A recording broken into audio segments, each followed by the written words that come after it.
Hello my YouTube family, ಹೇಗಿದ್ದೀರಾ ಎಲ್ಲರೂ? I hope ಎಲ್ಲರೂ ಚೆನ್ನಾಗಿದ್ದೀರಾ. ಅದೇ ರೀತಿ ನಿಮ್ಮ ಲೈಫ್ನಲ್ಲಿ ಪಾಸಿಟಿವ್ ಆಗಿ ಥಿಂಕ್ ಮಾಡ್ತಾ ಇದ್ದೀರಾ ಅಂತ ಅಂದ್ಕೊಂಡಿದ್ದೀನಿ.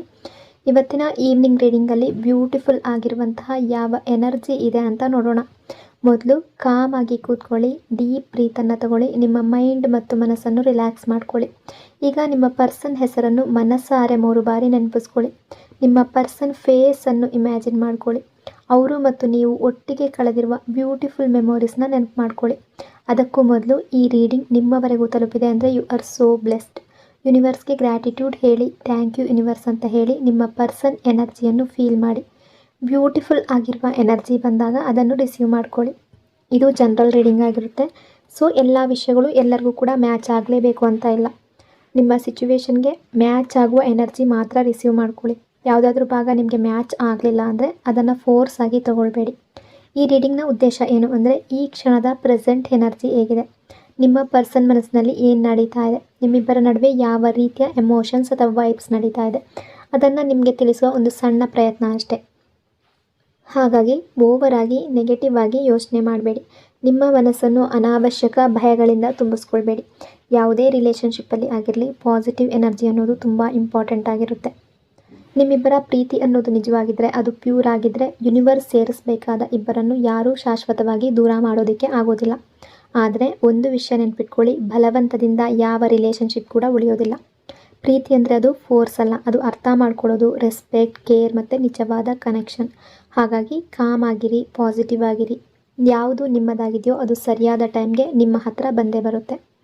ರೀಡಿಂಗನ್ನು ನೋಡಬೇಕಾದ್ರೆ ವಿಡಿಯೋನ ಲೈಕ್ ಮಾಡ್ಕೊಳ್ಳಿ. ಅದೇ ರೀತಿ ಚಾನಲ್ನ ಸಬ್ಸ್ಕ್ರೈಬ್ ಮಾಡಿಕೊಂಡು ಕನೆಕ್ಟ್ ಆಗಿ. ಇನ್ನರ್ ಚೇಂಜಸ್ ಎನರ್ಜಿ ಬೇಸಿಕ್ ಆಗಿ ಒಂದು ತರಹದ ಎನರ್ಜಿ ಇದೆ. ಮನಸ್ಸಿನ ಒಳಗಡೆ ಒಂದು ನಡೀತಾ ಇದೆ, ಹೃದಯದಲ್ಲಿ, ಮೈಂಡ್ನಲ್ಲಿ ಇನ್ನೊಂದು ನಡೀತಾ ಇದೆ. ಅಂದರೆ ಇಲ್ಲಿ ಕಾಣಿಸ್ತಾ ಇರುವ ಎನರ್ಜಿಯ ಪ್ರಕಾರ ಇವರು ತುಂಬ ಕನ್ಫ್ಯೂಸ್ಡ್ ಆಗಿದ್ದಾರೆ, ತುಂಬ ಫ್ರಸ್ಟ್ರೇಟೆಡ್ ಆಗಿಬಿಟ್ಟಿದ್ದಾರೆ. ಮೈಂಡ್ನಲ್ಲಿ ಎಲ್ಲವೂ ಒಟ್ಟು ಆಗಿ ಗಜಿಬಿಜಿ ಆಗಿಬಿಟ್ಟಿದೆ. ಲೈಫ್ ಬಗ್ಗೆ ಆಗಿರ್ಬೋದು, ಸಿಚುವೇಶನ್ ಬಗ್ಗೆ ಆಗಿರ್ಬೋದು. ಯಾಕೆಂದರೆ ನಿಮ್ಮ ಪಾರ್ಟ್ನರ್ ತುಂಬ ಒಂಟಿಯಾಗಿರುವ ಹಾಗೆ ಕಾಣಿಸ್ತಾ ಇದ್ದಾರೆ, ತುಂಬ ಅಲೋನ್ ಆಗಿಬಿಟ್ಟಿದ್ದಾರೆ, ತುಂಬ ಫ್ರಸ್ಟ್ರೇಷನ್ನಲ್ಲಿದ್ದಾರೆ. ಇನ್ನೂ ಅವರ ಲೈಫ್ನಲ್ಲಿ ತುಂಬ ವಿಷಯಗಳು ಸ್ಟಕ್ ಆಗಿರುವ ಹಾಗೆ ಕಾಣಿಸ್ತಾ ಇದೆ. ಆದರೆ ಈಗ ನಿಧಾನವಾಗಿ ಎಲ್ಲ ವಿಷಯಗಳನ್ನು ಅಂಡರ್ಸ್ಟ್ಯಾಂಡ್ ಮಾಡ್ಕೊಳ್ತಾ ಇದ್ದಾರೆ. ಇಲ್ಲಿವರೆಗೆ ಏನು ನಡೀತಾ ಇದೆ, ಯಾಕೆ ನಡೀತಾ ಇದೆ, ಅವರಿಗೆ ಏನೂ ಅರ್ಥ ಆಗ್ತಾ ಇರಲಿಲ್ಲ. ಒಂದು ಎಕ್ಸಾಂಪಲ್ ಕೊಡೋದಾದರೆ, ಅವರ ಲೈಫ್ನಲ್ಲಿ ಒಂದು ಸಿಚುವೇಶನನ್ನು ಅವರು ಅರ್ಥ ಮಾಡ್ಕೊಳ್ತಾ ಇರಲಿಲ್ಲ. ರಿಯಲೈಸೇಷನ್ ಎನರ್ಜಿ ಪ್ರತಿಯೊಂದು ವಿಷಯವನ್ನು ತುಂಬ ಯೋಚನೆ ಮಾಡಿ ಹ್ಯಾಂಡಲ್ ಮಾಡ್ತಾ ಇದ್ದಾರೆ.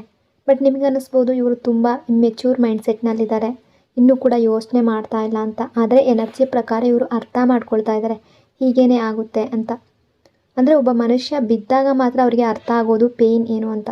ನೀವು ಎಕ್ಸ್ಪ್ಲೈನ್ ಮಾಡಿದ್ರು, ಇದು ತಪ್ಪು, ಇದು ಸರಿ ಅಂತ ಹೇಳಿದ್ರು ಅವರು ಕೇಳೋದಿಲ್ಲ. ಸಾಮಾನ್ಯವಾಗಿ ನೋಡಿದ್ರೆ ಆ ವಿಷಯ ಅವರ ಜೀವನದಲ್ಲಿ ಆಗುವವರೆಗೂ, ಅದನ್ನು ಸ್ವತಃ ಅನುಭವಿಸುವವರೆಗೂ ಯಾರೂ ಕೇಳೋದಿಲ್ಲ. ಹಾಗಾಗಿ ಇಲ್ಲಿ ಕಾಣ್ತಾ ಇರೋ ಎನರ್ಜಿ ಪ್ರಕಾರ ನಿಮ್ಮ ಪಾರ್ಟ್ನರ್ ಲೈಫ್ನಲ್ಲೂ ಅದೇ ಆಗ್ತಾ ಇದೆ. ಇವತ್ತು ಇವರಿಗೆ ಅರ್ಥ ಆಗ್ತಾ ಇದೆ, ನಾನು ಏನು ಮಾಡ್ತಾ ಇದ್ದೆ, ಯಾಕೆ ಮಾಡ್ತಾ ಇದ್ದೆ, ಯಾರಿಗಾಗಿ ಈ ರೀತಿ ಮಾಡಿದೆ, ಏನು ಮಾಡಿದೆ. ಹೀಗಾಗಿ ಅವ್ರಿಗೆ ರಿಯಲೈಸೇಷನ್ ಆಗ್ತಾ ಇದೆ, ದೊಡ್ಡ ಮಿಸ್ಟೇಕ್ ಆಗಿಬಿಟ್ಟಿದೆ, ದೊಡ್ಡ ತಪ್ಪಾಗ್ಬಿಟ್ಟಿದೆ. ಆ ರೀತಿ ಥಿಂಕ್ ಮಾಡ್ತಾ ಇದ್ದಾರೆ. ಇವರೊಳಗೆ ಈಗ ತುಂಬ ಕಾಮ್ನೆಸ್ ಬಂದಿದೆ, ತುಂಬ ಪೇಷನ್ಸ್ ಬಂದಿದೆ. ಮೊದಲು ಪ್ರತಿಯೊಂದು ವಿಷಯಕ್ಕೂ ತುಂಬ ಥಿಂಕ್ ಮಾಡ್ತಾ ಇದ್ದ ವ್ಯಕ್ತಿ, ಓವರ್ ಥಿಂಕಿಂಗ್ ಮಾಡ್ತಾ ಇದ್ದ ವ್ಯಕ್ತಿ, ಎಲ್ಲವೂ ಬೇಗ ಬೇಕು, ಬೇಗ ಮಾಡಬೇಕು, ಬೇಗ ಆಗಬೇಕು ಅನ್ನೋ ಮೈಂಡ್ಸೆಟ್ ಇತ್ತು. ಯಾವಾಗಲೂ ತುಂಬ ಅರ್ಜೆಂಟೆಲ್ಲ ಇರ್ತಾಯಿದ್ರು. ಆದರೆ ಈಗ ಯೋಚನೆ ಮಾಡಿ ಅರ್ಥ ಮಾಡಿಕೊಂಡು ಆಮೇಲೆ ವಿಷಯಗಳನ್ನು ಮುಂದುವರಿಸಬೇಕು ಅಂತ ಇಷ್ಟಪಡ್ತಾ ಇದ್ದಾರೆ. ಇವರೊಳಗೆ ಈಗ ತುಂಬ ಪೇಷನ್ಸ್ ಬಂದಿದೆ, ಒಂದು ಕಾಮ್ ಎನರ್ಜಿ ಕಾಣಿಸ್ತಾ ಇದೆ. ನಿಮ್ಮ ಪಾರ್ಟ್ನರ್ ಕೂಡ ಅದನ್ನು ಫೀಲ್ ಮಾಡ್ತಾ ಇದ್ದಾರೆ. ಒಂದು ಟೈಮ್ನಲ್ಲಿ ನೀವೇ ತುಂಬ ಪೇಷನ್ಸ್ ಆಗಿ ಎಲ್ಲವನ್ನು ಹ್ಯಾಂಡಲ್ ಮಾಡ್ತಾ ಇದ್ರಿ. ಬಹುಶಃ ಈಗ ನೀವು ತುಂಬ ಅರ್ಜೆಂಟಲ್ಲಿದ್ದೀರಾ ಅನ್ನೋ ಎನರ್ಜಿ ಇದೆ. ಅಂದರೆ ನಿಮ್ಮ ಮನಸ್ಸಿನಲ್ಲಿ ಇನ್ನೂ ಯಾಕೆ ಆ್ಯಕ್ಷನ್ ತಗೊಳ್ತಾ ಇಲ್ಲ, ಇನ್ನೂ ಯಾಕೆ ಬರ್ತಾ ಇಲ್ಲ, ಯಾಕೆ ಡಿಲೇ ಮಾಡ್ತಾ ಇದ್ದಾರೆ ಅಂತ ನಿಮಗೆ ಅನ್ನಿಸ್ತಾ ಇರ್ಬೋದು. ಆದರೆ ಈಗ ಇವರೊಳಗೆ ಕಾಮ್ನೆಸ್ ಬಂದಿದೆ, ಬ್ಯಾಲೆನ್ಸ್ ಆಗಿ ಯೋಚನೆ ಮಾಡಿ ಪ್ರತಿಯೊಂದು ವಿಷಯವನ್ನು ಹ್ಯಾಂಡಲ್ ಮಾಡಬೇಕು ಅಂತ ಇಷ್ಟಪಡ್ತಾ ಇದ್ದಾರೆ. ಹಾಗಾಗಿ ಈ ತರಹದ ಎನರ್ಜಿ ಇದೆ. ನಿಮ್ಮ ಪಾರ್ಟ್ನರ್ನ ಮೈಂಡ್ಸೆಟ್ ಈಗ ತುಂಬ ಪಾಸಿಟಿವ್ ಆಗ್ತಾ ಇದೆ. ಪ್ರತಿಯೊಂದು ವಿಷಯವನ್ನು ಅರ್ಥ ಮಾಡಿಕೊಂಡು ಮುಂದೆ ಹೋಗೋದಕ್ಕೆ ಇಷ್ಟಪಡ್ತಾ ಇದ್ದಾರೆ. ನಿಮ್ಮ ಪಾರ್ಟ್ನರ್ ಎನರ್ಜಿಯಲ್ಲಿ ಚೇಂಜಸ್ ಬರ್ತಾ ಇದೆ. ಬ್ಯಾಲೆನ್ಸ್ ಎನರ್ಜಿ ಈಗ ಕಾಣಿಸ್ತಾ ಇರುವ ಎನರ್ಜಿ ಪ್ರಕಾರ ನಿಮ್ಮ ಪಾರ್ಟ್ನರ್ ಈಗ ಸಿಚುವೇಶನ್ನ ಬ್ಯಾಲೆನ್ಸ್ ಮಾಡಬೇಕು ಅಂತ ಅಂದ್ಕೊಳ್ತಾ ಇದ್ದಾರೆ. ನಿಮ್ಮ ಪಾರ್ಟ್ನರ್ಗೆ ಈಗ ಒಂದು ಫೀಲಿಂಗ್ ಇದೆ, ನೀವು ಇವರನ್ನು ಮರೆತು ಬಿಟ್ಟಿದ್ದೀರೋ ಅನ್ನೋದು. ಬಹುಶಃ ನೀವು ಈಗ ಮೊದಲಿನ ಹಾಗೆ ಇವರಿಗೆ ರೆಸ್ಪಾನ್ಸ್ ಕೊಡದೇ ಇರಬಹುದು ಅಥವಾ ಮೊದಲಿನ ಹಾಗೆ ಟ್ರೀಟ್ ಮಾಡ್ತಾ ಇಲ್ಲ. ಒಂದು ಟೈಮ್ನಲ್ಲಿ ನೀವು ಇವರನ್ನು ಅರ್ಥ ಮಾಡ್ಕೊಳ್ತಾ ಇದ್ರಿ, ಇವರಿಗಾಗಿ ತುಂಬ ಸ್ಯಾಕ್ರಿಫೈಸ್ ಮಾಡಿದ್ರಿ. ಆದರೆ ಈಗ ಬಹುಶಃ ನೀವು ಇಗ್ನೋರ್ ಮಾಡ್ತಾ ಇದ್ದೀರಾ ಅಥವಾ ಇವ್ರಿಗೆ ಹಾಗೆ ಅನ್ನಿಸ್ತಾ ಇದೆ, ನೀವು ಮೂವ್ ಆನ್ ಆಗಿದ್ದೀರಾ ಅನ್ನೋ ಫೀಲಿಂಗ್ ಇವರಲ್ಲಿದೆ. ನೀವು ಕಂಪ್ಲೀಟಾಗಿ ಇವರನ್ನು ಮರೆತು ಬಿಟ್ಟಿದ್ದೀರಾ ಅನ್ನೋದು ಇವ್ರಿಗೆ ಅನ್ನಿಸ್ತಾ ಇದೆ. ಈ ರಿಲೇಷನ್ಶಿಪ್, ಈ ಕನೆಕ್ಷನ್ ಇವತ್ತಿಗೆ ನಿಮಗೆ ಯಾವ ಮೀನಿಂಗ್ ಕೂಡ ಇಲ್ಲ ಅನ್ನೋ ಫೀಲಿಂಗ್ ಇವರ ಮೈಂಡ್ನಲ್ಲಿ ಬರ್ತಾ ಇದೆ. ಅಥವಾ ನೀವು ಇವರನ್ನು ಮರೆತು ಬಿಡಬಾರ್ದು ಅನ್ನೋ ಫಿಯರ್ ಕೂಡ ಇವರಲ್ಲಿದೆ. ಹಾಗಾಗಿ ಈಗ ನಿಮ್ಮ ಪಾರ್ಟ್ನರ್ ಈ ಸಿಚುವೇಶನ್ ಬ್ಯಾಲೆನ್ಸ್ ಮಾಡಬೇಕು ಅಂತ ಇಷ್ಟಪಡ್ತಾ ಇದ್ದಾರೆ. ಎಲ್ಲವನ್ನು ಸರಿ ಮಾಡಬೇಕು ಅಂತ ಬಯಸ್ತಾ ಇದ್ದಾರೆ. ಲೈಫ್ನಲ್ಲಿ ಪೀಸ್ ಆಫ್ ಮೈಂಡ್ ಬೇಕು ಅಂತ ಬಯಸ್ತಾ ಇದ್ದಾರೆ. ಯಾಕೆಂದರೆ ನೀವು ಇವರಿಗೆ ಒಂದು ಕಾಮ್ ಫೀಲಿಂಗ್ ಆಗಿದ್ರಿ. ನಿಮ್ಮ ಜೊತೆ ಇದ್ದಾಗ ಇವರಿಗೆ ಪೀಸ್ ಸಿಗ್ತಾ ಇತ್ತು, ನಿಮ್ಮ ಪ್ರೆಸೆನ್ಸ್ ಇವ್ರಿಗೆ ನೆಮ್ಮದಿ ಕೊಡ್ತಾ ಇತ್ತು. ಹಾಗಾಗಿ ಈಗ ಎಲ್ಲವನ್ನು ಬ್ಯಾಲೆನ್ಸ್ ಮಾಡಿ ಮತ್ತೆ ಸರಿ ಮಾಡಬೇಕು ಅಂತ ಬಯಸ್ತಾ ಇದ್ದಾರೆ. ಲೈಫ್ನಲ್ಲಿ ಎಲ್ಲವೂ ಕರೆಕ್ಟ್ ಆಗಬೇಕು ಅಂತ ಇಷ್ಟಪಡ್ತಾ ಇದ್ದಾರೆ. ಇವರಿಗೆ ಈಗ ಅನ್ನಿಸ್ತಾ ಇದೆ, ನೀವು ದೂರ ಹೋದರೆ ಏನೂ ಇಲ್ಲ, ನೀವು ಇದ್ದರೆ ಎಲ್ಲವೂ ಇದೆ ಅನ್ನೋದು. ನೀವು ಇಲ್ಲ ಅಂದರೆ ಯಾವುದೂ ಇಲ್ಲ ಅನ್ನೋ ಫೀಲಿಂಗ್ ಬರ್ತಾ ಇದೆ. ಹಾಗಾಗಿ ತುಂಬ ಆ್ಯಂಗ್ಸೈಟಿ ಫೀಲ್ ಮಾಡ್ತಾ ಇದ್ದಾರೆ, ತುಂಬ ಕನ್ಫ್ಯೂಸ್ಡ್ ಆಗಿದ್ದಾರೆ. ನೀವು ಇನ್ನೂ ಇವರನ್ನು ನೆನಪಿಸ್ಕೊಳ್ತಾ ಇದ್ದೀರಾ ಇಲ್ವಾ? ನೀವು ಇವರ ಬಗ್ಗೆ ಯೋಚನೆ ಮಾಡ್ತಾ ಇದ್ದೀರಾ ಇಲ್ವಾ?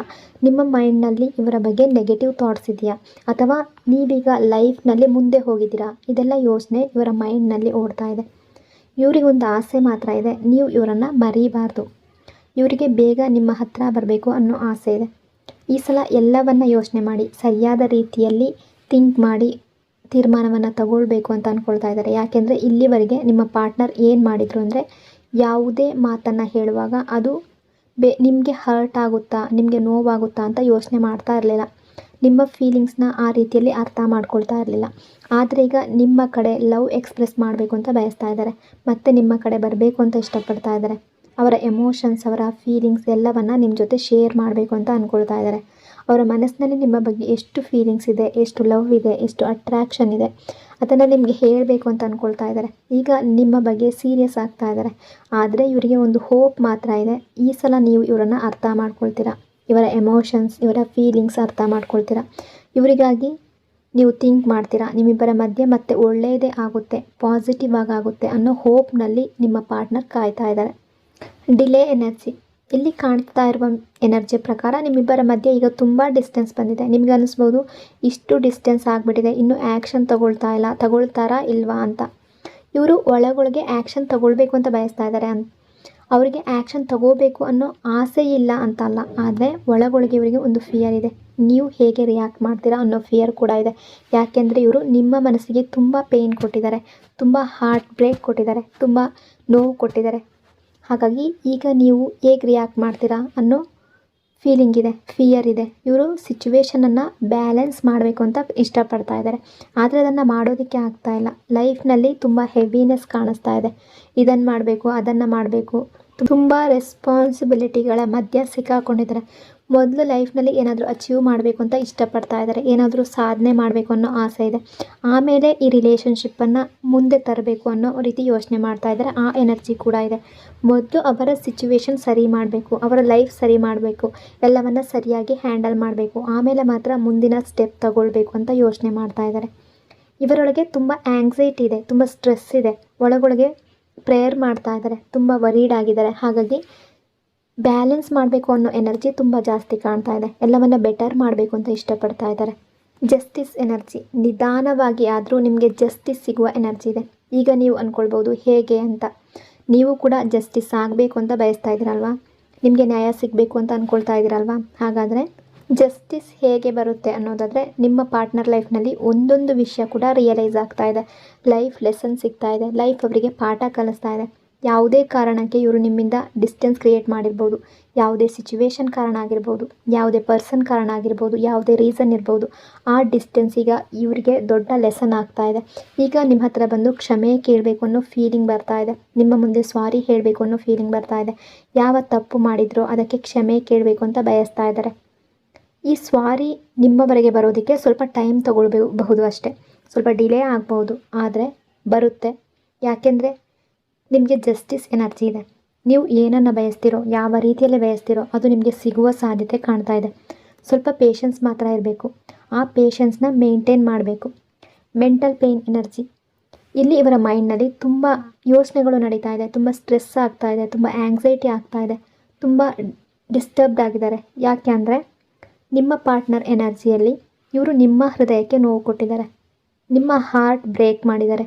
ಆದರೆ ಈಗ ಇವರ ಹಾರ್ಟ್ ಕೂಡ ನೋವಿನಲ್ಲಿದೆ. ಇವರಿಗೂ ಕೂಡ ಪೇನ್ ಆಗ್ತಾ ಇದೆ. ಇವರ ಹಾರ್ಟ್ ತುಂಬ ಹರ್ಟ್ ಆಗಿದೆ, ತುಂಬ ಡಿಪ್ರೆಸ್ಡ್ ಆಗಿರುವ ಹಾಗೆ ಕಾಣಿಸ್ತಾ ಇದೆ. ಹೃದಯ ತುಂಬ ಪೇಯ್ನಲ್ಲಿದೆ. ಇವರ ಪ್ರತಿಯೊಂದು ವಿಷಯವನ್ನು ಡಿಲೇ ಆಗ್ತಾ ಇದ್ದಾರೆ. ಕೆಲವು ವಿಷಯಗಳನ್ನು ಈಗ ಅಕ್ಸೆಪ್ಟ್ ಮಾಡ್ತಾ ಇದ್ದಾರೆ, ಆದರೆ ಇನ್ನೂ ಡಿಲೇ ಮಾಡ್ತಾ ಇದ್ದಾರೆ. ನಿಧಾನವಾಗಿ ಮೂವ್ ಆಗ್ತಾ ಇದ್ದಾರೆ. ಇವರ ಮೈಂಡ್ ಸಂಪೂರ್ಣ ಕ್ಲಿಯರ್ ಆಗಿಲ್ಲ. Heartbreak energy. ಯಾರೋ ಒಬ್ಬರು ಇವರ ಮನಸ್ಸಿಗೆ ತುಂಬ ನೋವು ಕೊಟ್ಟಿರ್ಬೋದು. ಯಾವುದೋ ಥರ್ಡ್ ಪಾರ್ಟಿ ಇರಬಹುದು ಅಥವಾ ಬೇರೆ ಯಾವುದಾದ್ರೂ ಸಿಚುವೇಶನ್ ಇರ್ಬೋದು. ಬಟ್ ಇವರ ಲೈಫ್ನಲ್ಲಿ ಯಾವುದೋ ಒಂದು ದೊಡ್ಡ ಪ್ರಾಬ್ಲಮ್ ನಡೀತಾ ಇರ್ಬೋದು. ಅದು ಪ್ರೀತಿಗೆ ಸಂಬಂಧಪಟ್ಟಿದ್ದಾಗಿರ್ಬೋದು ಅಥವಾ ಸಿಚುವೇಶನ್ ಆಗಿರ್ಬೋದು, ಜವಾಬ್ದಾರಿ ಆಗಿರ್ಬೋದು, ರೆಸ್ಪಾನ್ಸಿಬಿಲಿಟಿ ಆಗಿರ್ಬೋದು. ಸೊ ಇಲ್ಲಿ ತುಂಬ ವರೀಡ್ ಆಗಿ, ತುಂಬ ಡಿಪ್ರೆಸ್ಡ್ ಆಗಿ ಕಾಣ್ತಾ ಇದ್ದಾರೆ. ಒಂದು ಟೈಮ್ನಲ್ಲಿ ನಿಮಗೆ ತುಂಬ ನೋವು ಕೊಟ್ಟಿದ್ದಾರೆ, ತುಂಬ ರೂಡಾಗಿ ಬಿಹೇವ್ ಮಾಡಿರ್ಬೋದು, ಚೀಟ್ ಮಾಡಿರ್ಬೋದು. ಬಹುಶಃ ಅದು ನಿಮಗೂ ಕೂಡ ಗೊತ್ತಿದೆ. ಆದರೂ ನೀವು ಒಂದು ಹೋಪ್ ಇಟ್ಕೊಂಡಿದ್ದೀರಾ, ಒಂದು ದಿನ ಬದಲಾಗ್ತಾರೆ, ಅವರ ತಪ್ಪನ್ನು ತಿದ್ದುಕೊಂಡು ವಾಪಸ್ ಬರ್ತಾರೆ ಅಂತ. ಆದರೆ ಒಂದು ವಿಷಯ ಯಾವಾಗಲೂ ಹೀಗೆ ಆಗುತ್ತೆ. ಒಬ್ಬ ವ್ಯಕ್ತಿಗೆ ಅದೇ ನೋವು ಅವರ ಲೈಫ್ನಲ್ಲಿ ಬರೋವರೆಗೂ ಅವ್ರು ಏನು ಮಾಡ್ತಾ ಇದ್ದಾರೆ, ಅದು ಎಷ್ಟು ತಪ್ಪು ಅಂತ ಅರ್ಥ ಆಗೋದಿಲ್ಲ. ಹಾಗಾಗಿ ನಿಮ್ಮ ಪಾರ್ಟ್ನರ್ಗೂ ಅದೇ ಅನುಭವ ಆಗ್ತಾ ಇದೆ. ಹಿಂದೆ ನಡೆದ ವಿಷಯಗಳು ನೆನಪಾಗ್ತಾ ಇದೆ. ಫಿನಾನ್ಷಿಯಲ್ ಪ್ರಾಬ್ಲಮ್ ಕೂಡ ಇರಬಹುದು, ಸ್ಟ್ರೆಸ್ ಕೂಡ ತುಂಬ ಇದೆ. ಒಟ್ಟಾರೆ ತುಂಬ ಪ್ರೆಷರ್ನಲ್ಲಿ ಇದ್ದಾರೆ. ರಿಯೂನಿಯನ್ ಬೇಕು ಅನ್ನೋ ಆಸೆ ಇದೆ. ಇವರ ಎನರ್ಜಿಯಲ್ಲಿ ತುಂಬ ಆಂಗ್ಸೈಟಿ, ತುಂಬ ಸ್ಟ್ರೆಸ್, ತುಂಬ ವರಿ, ತುಂಬ ಡಿಪ್ರೆಷನ್ ಅನ್ನೋದು ಕಾಣ್ತಾ ಇದೆ. ಇದರ ಮಧ್ಯೆ ರಿಯೂನಿಯನ್ ಆಗಬೇಕು ಅನ್ನೋ ಆಸೆ ಇದೆ, ಹೀಲಿಂಗ್ ಆಗಬೇಕು ಅನ್ನೋ ಆಸೆ ಇದೆ. ಅವರ ದುಃಖ, ಅವರ ನೋವು ಯಾರಾದರೂ ಒಬ್ಬರ ಜೊತೆ ಶೇರ್ ಮಾಡಬೇಕು ಅನ್ನೋ ಫೀಲಿಂಗ್ ಇದೆ. ಆದರೆ ಹಾಗೆ ಮನಸ್ಸು ಬಿಚ್ಚಿ ಮಾತಾಡೋದಕ್ಕೆ ಯಾರೂ ಇಲ್ಲ. ಮೊದಲು ಹೇಗೆ ನಿಮ್ಮ ಜೊತೆ ಮಾತಾಡ್ತಾ ಇದ್ರು, ಹೇಗೆ ನಿಮ್ಮ ಜೊತೆ ಶೇರ್ ಮಾಡ್ಕೊಳ್ತಾ ಇದ್ರು, ಹಾಗೆ ಈಗ ಯಾರ ಜೊತೆ ಮಾತಾಡೋದಕ್ಕೆ ಆಗ್ತಾ ಇಲ್ಲ. ಯಾಕೆಂದರೆ ನಿಮ್ಮ ಜೊತೆ ಹಾರ್ಟ್ನಿಂದ ಕನೆಕ್ಟೆಡ್ ಆಗಿದ್ದರು. ನೀವು ಇವರ ಮಾತನ್ನು ಕೇಳ್ತಾ ಇದ್ರಿ, ಅರ್ಥ ಮಾಡ್ಕೊಳ್ತಾ ಇದ್ರಿ, ಜಡ್ಜ್ ಮಾಡ್ತಾ ಇರಲಿಲ್ಲ. ಇವರು ಎಷ್ಟೇ ತಪ್ಪು ಮಾಡಿದ್ರು ಪ್ರತಿಯೊಂದು ವಿಷಯಕ್ಕೂ ಜಡ್ಜ್ ಮಾಡ್ತಾ ಇರಲಿಲ್ಲ. ಕೇಳ್ತಾ ಇದ್ರಿ, ಅರ್ಥ ಮಾಡ್ಕೊಳ್ತಾ ಇದ್ರಿ. ಹಾಗಾಗಿ ನಿಮ್ಮ ಈ ವ್ಯಕ್ತಿ ಯಾವಾಗಲೂ ನಿಮ್ಮ ನೆನಪಿನಲ್ಲಿ ಕಳೆದು ಹೋಗ್ತಾ ಇದ್ದಾರೆ. ನಿಮ್ಮ ಮೆಮೊರೀಸ್ನಲ್ಲಿ, ನಿಮ್ಮ ಲವ್ನಲ್ಲಿ ನಿಮ್ಮ ಬಗ್ಗೆ ಯೋಚನೆ ಮಾಡ್ತಾ ಇದ್ದಾರೆ. Wish fulfilment energy. ಇಲ್ಲಿ ಕಾಣಿಸ್ತಾ ಇರುವ ಮೀನಿಂಗ್, ನೀವೇ ಅವರ ವಿಶ್ ಆಗಿದ್ದೀರಾ. ನೀವು ಯಾವ ರೀತಿಯಲ್ಲಿ ಇವರಿಗೆ ಪ್ರತಿಯೊಂದು ವಿಷಯ ಎಕ್ಸ್ಪ್ಲೈನ್ ಮಾಡ್ತಾ ಇದ್ರೋ, ಅರ್ಥ ಮಾಡಿಸ್ತಾ ಇದ್ರೋ, ಗೈಡ್ ಮಾಡ್ತಾ ಇದ್ರೋ, ಪ್ರತಿಯೊಂದು ವಿಷಯವನ್ನು ಪಾಸಿಟಿವ್ ದೃಷ್ಟಿಯಿಂದ ನೋಡೋದಕ್ಕೆ ಕಲಿಸ್ತಾ ಇದ್ರೋ, ಈಗ ಅದೇ ರೀತಿಯಲ್ಲಿ ನಡೀಬೇಕು ಅಂತ ಅವ್ರಿಗೆ ಅನ್ನಿಸ್ತಾ ಇದೆ. ಯಾಕೆಂದರೆ ಇವರಿಗೀಗ ಫೀಲ್ ಆಗ್ತಾ ಇದೆ, ನೀವು ಯಾವಾಗಲೂ ಸರಿಯಾದ ದಾರಿ ತೋರಿಸ್ತೀರಾ ಅಂತ, ಸರಿಯಾದ ಪಾತ್ನಲ್ಲಿ ಕರ್ಕೊಂಡು ಹೋಗ್ತೀರಾ ಅಂತ, ಸರಿಯಾದದ್ದನ್ನು ಎಕ್ಸ್ಪ್ಲೈನ್ ಮಾಡ್ತೀರಾ ಅಂತ. ಹಾಗಾಗಿ ಈಗ ನಿಮ್ಮ ಪಾರ್ಟ್ನರ್ನ ವಿಶ್ ಏನಪ್ಪ ಅಂದರೆ, ನಿಮಗೆ ತುಂಬ ಲವ್ ಕೊಡಬೇಕು, ನಿಮ್ಮ ಕೇರ್ ಮಾಡಬೇಕು, ಇಲ್ಲಿವರೆಗೂ ಆಗದೇ ಇರೋದನ್ನು ಈಗ ಮುಂದುವರಿಸಬೇಕು ಅನ್ನೋ ಆಸೆ ಇದೆ. ಆದರೆ ಈಗ ನಿಮ್ಮ ರಿಲೇಷನ್ಶಿಪ್ಗಾಗಿ, ನಿಮಗಾಗಿ ಅವರಿಂದ ಏನು ಸಾಧ್ಯವೋ ಅದನ್ನೆಲ್ಲ ಮಾಡಬೇಕು ಅಂತ ಬಯಸ್ತಾ ಇದ್ದಾರೆ. ಈ ರಿಲೇಷನ್ಶಿಪ್ನ ಲಾಂಗ್ ಟರ್ಮ್ಗೆ ತಗೊಂಡು ಹೋಗಬೇಕು ಅಂತ ಇಷ್ಟಪಡ್ತಾ ಇದ್ದಾರೆ. ಯಾವಾಗಲೂ ನಿಮ್ಮನ್ನು ಚೆನ್ನಾಗಿ ಟ್ರೀಟ್ ಮಾಡಬೇಕು, ರೂಢಾಗಿ ಬಿಹೇವ್ ಮಾಡಬಾರ್ದು. ಈಗಲೂ ಕೆಲವು ವಿಷಯಗಳು ಸ್ಟಕ್ ಆಗಿದೆ, ತುಂಬ ಕಾಂಪ್ಲಿಕೇಟೆಡ್ ಆಗಿದೆ. ಆದರೂ ಕೂಡ ಅವರ ಲವ್, ಅವರ ಎಮೋಷನ್ಸ್, ಅವರ ಫೀಲಿಂಗ್ಸ್ ಎಲ್ಲವನ್ನು ಓಪನ್ ಆಗಿ ನಿಮ್ಮ ಮುಂದೆ ಶೇರ್ ಮಾಡ್ಕೊಳ್ಬೇಕು ಅಂತ ಇಷ್ಟಪಡ್ತಾ ಇದ್ದಾರೆ. ಆದರೆ ಇದು ಪಾಸಿಬಲ್ ಆಗುತ್ತಾ ಅನ್ನೋ ಡೌಟ್ ಕೂಡ ಇವರಲ್ಲಿದೆ. ಯಾಕೆಂದರೆ ಇವರು ತುಂಬ ಈಗೋ ತೋರಿಸಿದ್ದಾರೆ, ನಿಮಗೆ ತುಂಬ ತಪ್ಪಾಗಿ ಟ್ರೀಟ್ ಮಾಡಿದ್ದಾರೆ, ಬೇರೆಯವರಿಗಾಗಿ ನಿಮ್ಮನ್ನು ದೂರ ಮಾಡಿರಬಹುದು. ಇವತ್ತು ಅದೇ ಸಿಚುವೇಶನ್ ಇವರಿಗೆ ಕಹಿ ಆಗ್ತಾ ಇದೆ. ಯಾವ ಸಿಚುವೇಶನ್ಗಾಗಿ, ಯಾರಿಗಾಗಿ ನಿಮ್ಮಿಂದ ದೂರ ಹೋದರೂ ಇವತ್ತು ಅದೇ ಡಿಸಿಷನ್ ದೊಡ್ಡ ಮಿಸ್ಟೇಕ್ ಆಗಿತ್ತು ಅನ್ನೋದು ರಿಯಲೈಸೇಷನ್ ಬಂದಿದೆ. ಅವರಿಂದ ದೊಡ್ಡ ತಪ್ಪಾಗಿದೆ, ನಿಮ್ಮನ್ನು ಅವರಿಂದ ದೂರ ಮಾಡಬಾರ್ದಿತ್ತು, ನಿಮ್ಮ ಮನಸ್ಸಿಗೆ ನೋವು ಮಾಡಬಾರ್ದಿತ್ತು ಅಂತ ಈಗ ಅರ್ಥ ಮಾಡ್ಕೊಳ್ತಾ ಇದ್ದಾರೆ. ಈಗ ಎಲ್ಲವನ್ನು ಕರೆಕ್ಟ್ ಮಾಡಬೇಕು ಅಂತ ಬಯಸ್ತಾ ಇದ್ದಾರೆ. ಈ ಕನೆಕ್ಷನ್, ಈ ರಿಲೇಷನ್ಶಿಪ್ ಮತ್ತೆ ಸರಿಯಾಗಬೇಕು ಅಂತ ಇಷ್ಟಪಡ್ತಾ ಇದ್ದಾರೆ. ನೀವು ಹೇಗೆ ಹೇಳ್ತೀರೋ ಹಾಗೆ ನಡೆಯೋದಕ್ಕೆ ಕೂಡ ರೆಡಿ ಇರುವ ಎನರ್ಜಿ ಇದೆ. Healing and new beginning energy. ನಿಮ್ಮ ಪಾರ್ಟ್ನರ್ ತುಂಬ ಆ್ಯಂಗ್ಸೈಟಿಯಲ್ಲಿದ್ದಾರೆ, ತುಂಬ ಸ್ಟ್ರೆಸ್ನಲ್ಲಿದ್ದಾರೆ. ಇಂಥ ಸಿಚುವೇಷನ್ನಲ್ಲಿ ಅವರ ಲೈಫ್ನಲ್ಲಿ ಬರುತ್ತೆ ಅಂತ ಯಾವತ್ತೂ ಅವರು ಯೋಚನೆ ಮಾಡಿರಲಿಲ್ಲ. ಅದಕ್ಕಾಗಿ ಅವರು ಹೀಲಿಂಗ್ ಆಗಬೇಕು ಅಂತ ಬಯಸ್ತಾ ಇದ್ದಾರೆ. ಇಲ್ಲಿವರೆಗೂ ಅವರ ಮೈಂಡ್ ಸಂಪೂರ್ಣ ಕನ್ಫ್ಯೂಸ್ಡ್ ಆಗಿತ್ತು. ಏನು ಮಾಡಬೇಕು, ಹೇಗೆ ಮಾಡಬೇಕು ಅಂತ ಅರ್ಥ ಆಗ್ತಾ ಇರಲಿಲ್ಲ. ಫೀಲಿಂಗ್ಸ್ ಇದೆ, ಲವ್ ಇದೆ, ಆದರೆ ಆ್ಯಕ್ಷನ್ ಯಾಕೆ ತಗೋತಿಲ್ಲ ಅಂದರೆ ಅವರಿಗೆ ಯಾವ ಡೈರೆಕ್ಷನ್ನಲ್ಲಿ ಆ್ಯಕ್ಷನ್ ತಗೊಳ್ಬೇಕು ಅನ್ನೋದು ಗೊತ್ತಾಗ್ತಾ ಇಲ್ಲ. ಯಾಕೆಂದರೆ ಇವರು ಇನ್ನೂ ಒಳಗಿನಿಂದ ಹೀಲ್ ಆಗಿಲ್ಲ. ಒಂದು ವೇಳೆ ಯಾವುದಾದ್ರೂ ಒಂದು ಸಿಚುವೇಷನಲ್ಲಿ ಸ್ಟಕ್ ಆಗಿದ್ದರೆ ಅದು ತಪ್ಪು ಡಿಸಿಷನ್ ಆಗಿತ್ತು ಅನ್ನೋದು ಈಗ ಅರ್ಥ ಆಗ್ತಾ ಇದೆ. ಈಗ ಏನು ಮಾಡಲಿ, ಹೇಗೆ ಎಲ್ಲವನ್ನು ಸರಿ ಮಾಡಲಿ ಅಂತ ಕನ್ಫ್ಯೂಸ್ಡ್ ಆಗಿದ್ದಾರೆ. ಈಗ ನಿಮ್ಮ ಬಗ್ಗೆ ಪ್ರೀತಿ ಇನ್ನೂ ಜಾಸ್ತಿ ಫೀಲ್ ಮಾಡ್ತಾ ಇದ್ದಾರೆ. ಫೀಲಿಂಗ್ ಕೂಡ ಹೆಚ್ಚಾಗ್ತಾ ಇದೆ. ನಿಮ್ಮ ಬಗ್ಗೆ ಅರ್ಥ ಮಾಡ್ಕೊಳ್ತಾ ಇದ್ದಾರೆ. ನಿಮ್ಮ ಪ್ರೀತಿ ಬೇಕು ಅಂತ ಅನ್ನಿಸ್ತಾ ಇದೆ. ನಿಮಗೆ ಲವ್ ಕೊಡಬೇಕು ಅಂತ ಇಷ್ಟಪಡ್ತಾ ಇದ್ದಾರೆ. ಈ ಕನೆಕ್ಷನ್, ಈ ರಿಲೇಷನ್ಶಿಪ್ ಎಲ್ಲವನ್ನು ಸರಿ ಮಾಡಬೇಕು ಅಂತ ಬಯಸ್ತಾ ಇದ್ದಾರೆ. ನಿಮ್ಮ ಸಪೋರ್ಟ್ ಬೇಕು ಅಂತ ಫೀಲ್ ಮಾಡ್ತಾ ಇದ್ದಾರೆ. ಈಗ ಇವರ ಮೈಂಡ್ನಲ್ಲಿ ನಿಮ್ಮ ಕಡೆ ಬರಬೇಕು ಅನ್ನೋ ಆಸೆ ಈ ಎರಡೂ ಜಾಸ್ತಿ ಇದೆ. ಈ ಕನೆಕ್ಷನ್ಗೆ ವಾಪಸ್ ಬರಬೇಕು ಅಂತ ಬಯಸ್ತಾ ಇದ್ದಾರೆ. Awareness energy. ಈಗ ಇವರು ಪ್ರತಿಯೊಂದು ವಿಷಯವನ್ನು ತುಂಬ ಕೇರ್ಫುಲ್ಲಾಗಿ ಹ್ಯಾಂಡಲ್ ಮಾಡ್ತಾ ಇದ್ದಾರೆ. ನಿಮ್ಮ ಬಗ್ಗೆ ಇರುವ ಥಾಟ್ಸ್ ಮಾತ್ರ ತುಂಬ ಪಾಸಿಟಿವ್ ಆಗಿದೆ. Long term connection, peace, reunion, commitment, ನೀವೇನು ಬಯಸ್ತಿರೋ ಅದೇ ಸಿಗಬೇಕು ಅನ್ನೋ ರೀತಿ ಇವರು ಕೂಡ ಥಿಂಕ್ ಮಾಡ್ತಾ ಇದ್ದಾರೆ. ಇದು ಇವತ್ತಿನ ಇವರ ಈವ್ನಿಂಗ್ ಎನರ್ಜಿ. ಈ ರೀಡಿಂಗ್ ನಿಮಗೆ ಇಷ್ಟ ಆಗಿದೆ ಅಂದ್ಕೊಂಡಿದ್ದೀನಿ. ಇಷ್ಟ ಆಗಿದರೆ ಪಾಸಿಟಿವ್ ಆಗಿ ಕಮೆಂಟ್ ಮಾಡಿ. ಇನ್ನೊಂದು ಬ್ಯೂಟಿಫುಲ್ ರೀಡಿಂಗಲ್ಲಿ ಮತ್ತೆ ಸಿಗ್ತೀನಿ. ಅಲ್ಲಿವರೆಗೂ ಟೇಕ್ ಕೇರ್. ನಿಮ್ಮ ಪ್ರೀತಿ, ನಿಮ್ಮ ಸಪೋರ್ಟ್ಗೆ thank you so much. Lots and lots of love. God bless you all.